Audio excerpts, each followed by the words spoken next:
Cookie here, and I'm just here to give you guys my first impressions of Tchaikovsky Symphony story, kind of give you guys what I like, what I dislike, and kind of like my hopes for the future. Story does seem to be a major focal point of the game, so I'm really hoping to see the strengths that I've seen so far really come out and hopefully see some improvements on some of the weaker points of the story that came out. Okay, so the first thing I want to go over is that first chapter. That was the hardest part for me to get through. As someone that watched the anime, I was super refreshed. I did rewatch the series, so I'm ready to go in. And then with Todd losing his memory and him asking these questions and his personality being pulled back because he doesn't have that memory was so hard to go through initially. I was sitting there as I was streaming and I was just like, oh my gosh, Todd, please wake up and get with the program. Now, the end of chapter 2 and chapter 3 gave some promise. There was a moment in there with the refugees and how Takt disobeyed the orders of the administrator to go off and save those refugees.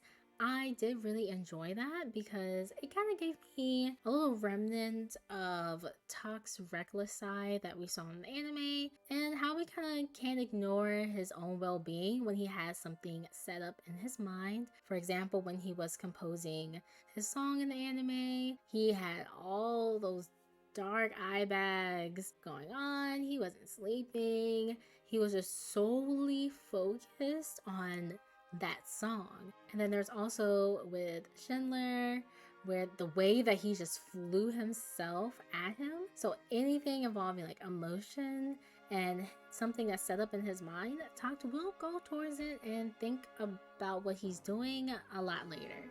So seeing Takt in the game just go straight over to where the refugees are, no music art, doesn't even think about the fact that, I'm just only a conductor.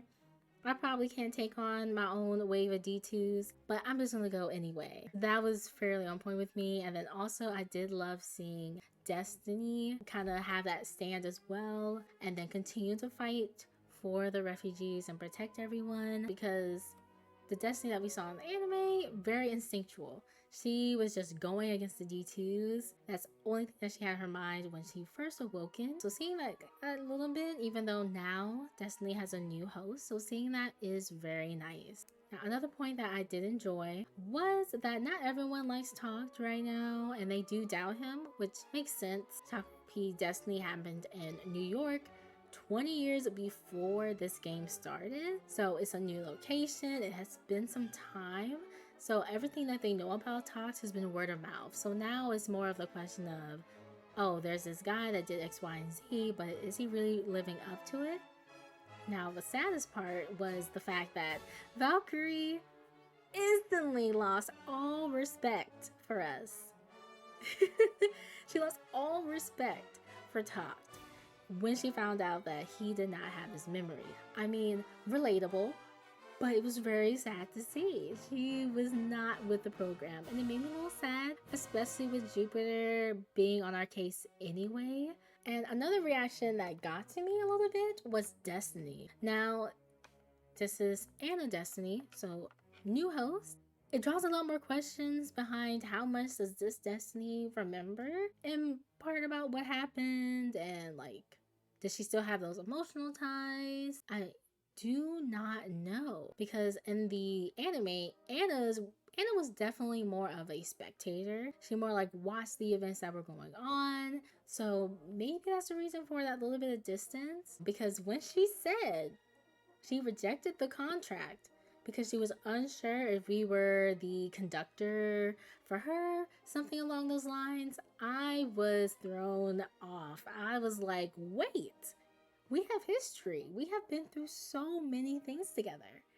How can you say that? But then, again, more questions. How much does Destiny remember?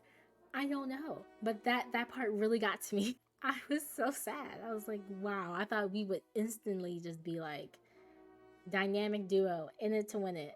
I do also enjoy the world building and learning more about the world of Tchaikovsky in general, like symphonicas, D2s, apparently about like D2 stealing voices didn't know about that part, because in Tchaikovsky Destiny, it is very focused in on Takt, Destiny, them getting to New York, their companions along the way, and then eventually stopping Sagan and that attack on New York. So it was very linear. So those little sprinkles of lore made Takt's cluelessness a bit more bearable for me, because it made those questions that we had to ask a lot better. Now, one thing that did get to me at first, I think it's because I feel like I'm good to go. I know this because I feel smart and big brained and I watched the anime. There were moments in like the initial, I think, was it? I'm not sure if it was chapter 1 or chapter 2, where we're talking with Carmen and there are like these questions that we can't just be like, okay, like, you know, in some games where it's like you can ask more questions to get more lore, or you can just push forward and move the conversation. We didn't get that option in that dialogue, so we had to ask those questions like, oh, what is this? What is this place? I would have loved if there was an option to just push forward. Now, one of those dialogue options did offer a little bit of new info, so I did appreciate that in the end. Though it would have been nice to have that little option as well, just for those that play the game that don't need to ask as many questions. That'll make it, you know, a lot more smoother. And in regards to the world building, I love the reveal of what Symphonica actually is. Cryostasis was something that was mentioned in the anime, not really dug into that much, but now we see that it's something that the Symphonica is really based on, is these cryostasis pods, and really just keeping all these people in cryostasis until the day the D2s are completely eliminated. I love seeing that because it was just, my thirst for lore was just like singing. I was so happy to finally get to the bottom of it, because I was giving the entire cast side eyes during the whole refugee experience, because it was like, they're right here, what's going on? Like, why are people trying to enter Symphonica? That's what threw me off, because before the game came out, I thought Symphonica was just like the military base in a sense. Like, that was just the base of all conductor music art activity. That was all I thought it was, but now we know Symphonica is way much more than that. Now, I do have some speculations about like what's going on. Is Anna still the host of Destiny? Because that contract rejection threw me off, and it had me wondering, maybe something happened in those 20 years, because she seems familiar to me, but also very unfamiliar at the same time. Did something happen to Anna? Did she undergo like full-blown music art treatment to where now her memories are gone? Because Destiny didn't say anything different in the very beginning, where the music arts are talking about not having memory, even though at the end of the anime, Anna is a bit different, because she can turn it on and off, so she has that memory still. So it makes me wonder, maybe something happened to her over the course of that 20 years that now has her as a full-fledged music art that is Destiny. Also, how did we get to Berlin? Really big question mark. At the end of Tchaikovsky Destiny, we were in New York. They were rebuilding after the attack, and then also in the New York Symphonica scenes, we see some of the cast of the game. Like, we see Moonlight there, and of course Valkyrie is there, and Destiny. So it's like, how did they, along with Takt, end up moving from New York over to Berlin? Another speculation I have is in regards to the collab that they're doing, the Tchaikovsky Destiny and Tchaikovsky Symphony collab, because it's going to have anime Destiny and Titan present, and they're going to be playable characters. I'm 100% sure that the event story will be non-canon, because anime Destiny and Anna Destiny coexisting is not a thing. So that cannot happen.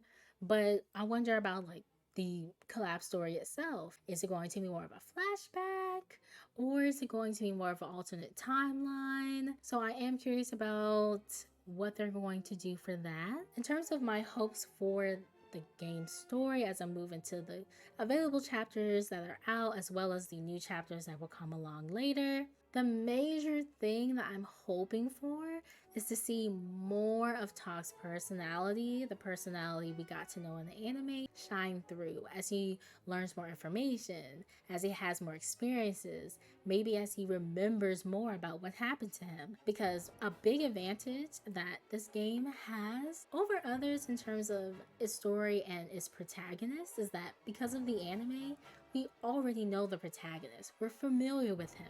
We spend time with him.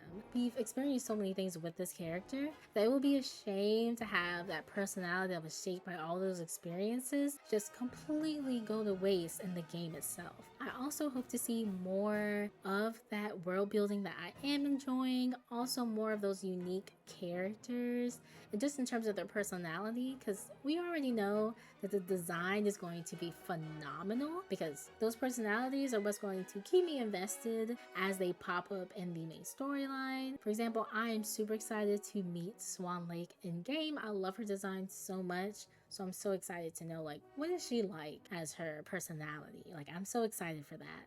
But that was everything for my main impressions and my hopes for the game, as well as some speculations about what we might see or where the story may turn. Now, if you enjoyed this video, please consider giving it a like, comment, or subscribe.